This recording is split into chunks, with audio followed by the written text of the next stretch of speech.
Hi guys, Russ here from Promotion Fitness. Something happened during the week that I wanted to share with you, and I thought it was an important lesson. So I thought I'd do a quick video and tell you about it. During the week, I was at the Croydon Athletics track, just walking some laps and stretching. My back's still a bit buggered, so I can't run at the moment. But while I was there, I noticed that there was a girl there who looked to be training with a personal trainer, and they were doing some push-up drills as well as what looked like doing the beep test practice. And I say it looked like that because this guy actually had her running around two cones, around the cone, run back, run around the cone, etc.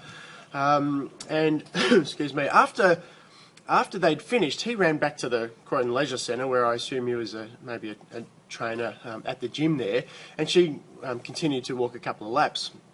And of course, at one stage we crossed paths, so I said g'day, and she said hello, and we were chatting away. And I said to her, what are you training for? And she said, I'm training to try and get into the police force. And bing, fancy that. A little bit awkward because she's obviously working with a personal trainer, but I knew that what he was doing with the beep test and the push-up drills that they were doing were just, it was just wrong on so many levels. So I said to her, oh, that's interesting. Look, I've just resigned from the police force. I was actually at the police academy as a physical skills instructor there for a few years. And oh, well, really? And she was all excited about that and was asking me heaps of questions about what happens in the academy, etc. So before we parted ways, I said to her, look, I hope you don't mind me saying so, but I actually ran those tests for applicants and for recruits hundreds of times. And I just want to make sure you're aware of this, because I'd hate for you to be doing it the wrong way, but you don't actually run around the cones when you do the beep test as an applicant or a recruit for that matter. You actually run backwards and forwards, between two lines, and sure, you can use the cone, but I'd be a little bit careful about running around the cones, unless of course your trainee's doing that for a specific reason.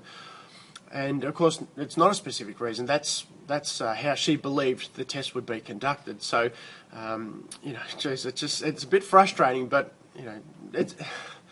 look, it was awkward because I wanted to tell her a little bit more, and I wanted to discuss certainly the push-ups with her, but I didn't. But of course I just wished her well, and off I went. But what this guy had her doing was he actually had just a plastic drink bottle, and he placed that on its side on the floor. And look, it's a little technique that's used a little bit, but it's not specific enough for the police applicant test to use it with police clients. But sometimes people use a tennis ball, but he had a drink bottle like this, and he had it lying flat on its side, and he was insisting that she do the push-ups and bring her chest down, the upper part of her chest down, to touch the drink bottle.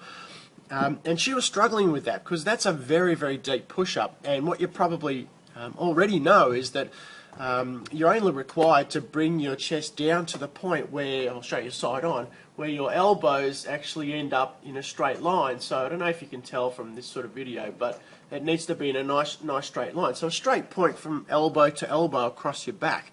Have a look on our website if you haven't already seen it. There's some footage of the push-ups test, and then of course all the protocols and what has to be done underneath that, just to get the details if you're not sure. But she was really struggling, of course, because the drink bottle was bringing her down so low that the angle was actually well past, again, I don't know if you can sort of tell from here, but well past where she needed to go in order to get a satisfactory tick in the box for a proper push-up, as is expected for police applicants. So I didn't want to say anything to her about that because I didn't want to kill her confidence, but it's just so important that you're structuring things properly. So if you're watching this video, you've obviously found our Facebook page, and maybe you've liked our page, which is great. You may have no intentions of training with us, and that's fine too, but just make sure you go over to the website and have a look at the protocols of each test. Make sure that you know how it is that those tests are going to be done, because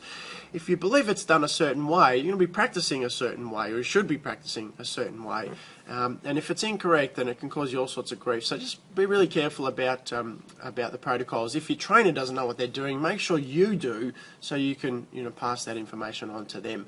Alright, well that's it, just a quickie. I thought it's been a while since I've done a little video, so I wanted to discuss that. Head over and have a look at the new website if you haven't yet, and of course if you are interested in getting some coaching practice or some training, we've got our next coaching program on the 14th of August, which is filling up quickly, which is terrific. So we'd love to see you there. Alright, that's it for me.